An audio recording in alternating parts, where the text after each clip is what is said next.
होगा एकदम फाइनल है,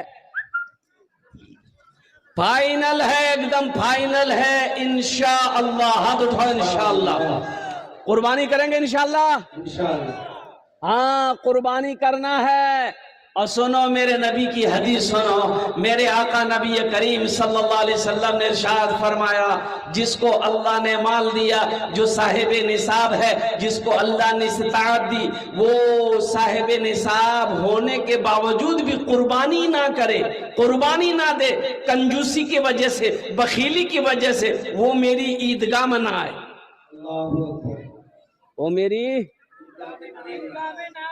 ईदगाह में ना आए।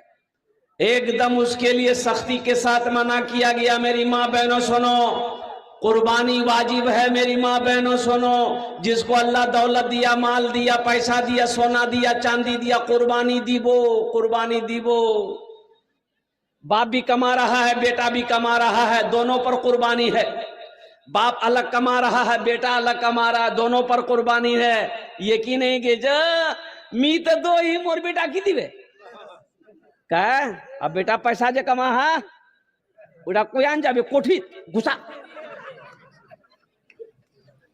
बेटा कमा रहा है, बेटे के नाम से भी कुर्बानी होगी। बाप कमा रहा है, बाप के नाम से भी कुर्बानी होगी।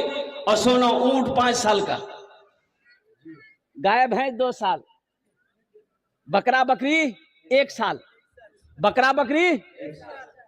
अब मुर्गा, मुर्गा दियो ना मुर्गा।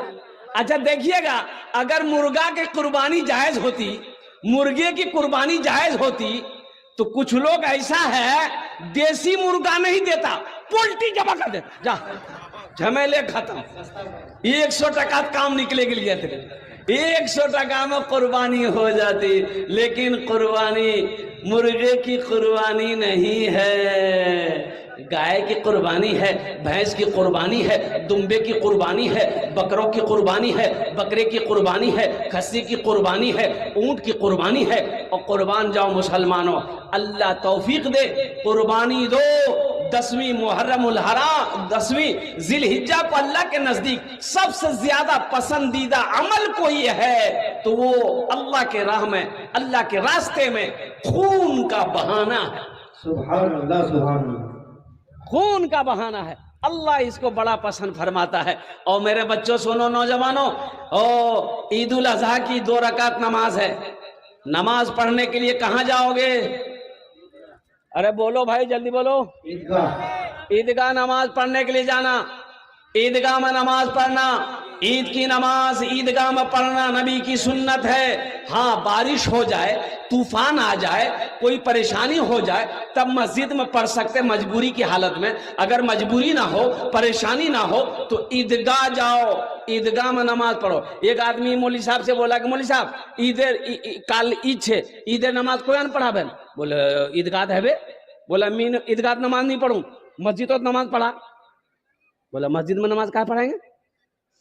बोला नहीं, मेरे भाई के साथ लड़ाई चलती मेरी, मेरा भाई सुनने में आया वो ईदगाह में नमाज पढ़ेगा, हम उसके साथ नमाज नहीं पढ़ेंगे, वो ईदगाह में पढ़ेगा, हम मस्जिद में पढ़ेंगे। तो इमाम साहब बोला कि लड़ाई चल रही है, सुलह कर लो, झगड़ा खत्म करो। ऐसा करो, ईदगाह में वो दाएं तरफ नमाज पढ़ लेगा, तुम बाएं तरफ नमाज पढ़ लेना, कोई बातें नहीं, झगड़े नहीं है।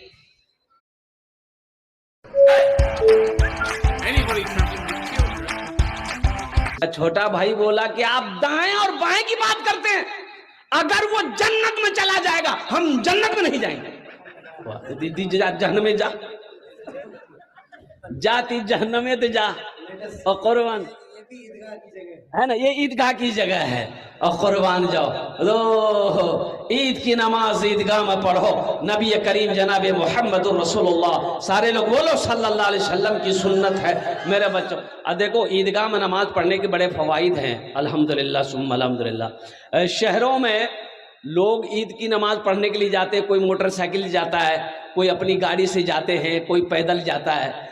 तो रिक्शा वाला उस दिन, रिक्शा वाला, रिक्शा जाने ना अपनारा, 3 चक्का का रिक्शा, तो रिक्शा चलाने वाले की उस दिन कमाई अच्छी खासी हो जाती है कि कुछ लोग के पास गाड़ी नहीं होती तो वो लोग रिक्शा पकड़ के अपना चले जाते हैं।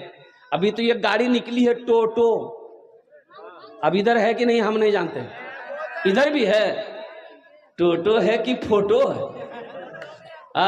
बाप रे बाप, इतनी ये गाड़ी हो गई है पूरे हिंदुस्तान के अंदर में, अल्लाह की पनाह। ओ अच्छा, तीने चक्का है, ये कब चलेगी कब उल्टेगी कोई गारंटी नहीं है, ना कोई गारंटी ना वारंटी है। तो रिक्शे वालों की बड़ी कमाई होती है। तो रिक्शा वाला पैसेंजर ढो रहा था, मुसलमान था, अब नमाज खड़ी हो गई, ईद की नमाज खड़ी हो गई। ये बेचारा देखा टोपी तो है नहीं, कि वो पॉलीथीन लिया, पॉलीथीन जाने ना, पॉलीथीन लिया, अब माथा में पहना और नियत भांग के पीछे में खड़ा हो गया, अल्लाहु अकबर। तो ईदगाह लोग नमाज पढ़ने जाते हैं तो बच्चों को भी साथ में लेके जाते हैं ना भाई। तो 2 4 5 गो बच्चा ना उसका रिक्शा में चढ़ गया, चढ़ करके वो जो भोंपू होता है ना रिक्शा में, भोंपू की बोले ना ओनर, पेपू पेपू, हाँ, तो एक बच्चा जो है ना पेपू बजाने लगा, वो दबा दिया, पो। ये नमाज पढ़ रहा था रिक्शा वाला, तो ये जो सुना ना, ती कहता रे उतर बो रे, एक हाथ बंधा हुआ है, उतर बो। फिर बच्चा छोड़ दिया, फिर थोड़ी देर के बाद फिर बजाया, पो। तब कहता देखो अभी हम नमाज में हैं, नमाज में नहीं रहते तो तुमको हम बता देते। नमाज हुई? अरे बोलो भाई, नमाज हुई? जायद 6 तकबीरें हैं। एक बात याद रखना, ईद की नमाज में जायद 6 तकबीरें हैं मेरे बच्चों। कब हाथ उठाना है, कब छोड़ना है, कब हाथ उठाना है, कब छोड़ना है, कब हाथ उठाना है, कब बांधना है, ये हमारा 90% नौजवान को पते नहीं, इसको पता नहीं है। हाथ कब उठाना, अल्लाहु अकबर, कब बांधना है, कब छोड़ना है, इसको पता नहीं है। ये भी काम चला लेता है, पड़ोसी को देखता है, भैया ती उठा लो है।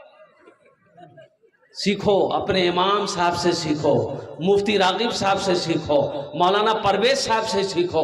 अपने इमाम साहब से पहले तरकीब सीख लो कि ईद की नमाज कैसे पढ़ी जाएगी, कब पहली तकबीर में हाथ बांधना है, दूसरी तकबीर में छोड़ना है, तीसरी तकबीर में फिर क्या कहते छोड़ना है, चौथी तकबीर में बांधना है, कब बांधना है, कब छोड़ना। कम से कम ईद की 2 रकात नमाज पढ़ोगे तो कम से कम इसका तरीका तो जान लो। हमारा 90% नौजवान, अब बहुत सारे नौजवान इस मजलिस में बैठे हुए सर पे टोपी नहीं, ये अफसोस का मकाम है कि नहीं है? भाई जलसा में आए हो, सर में टोपी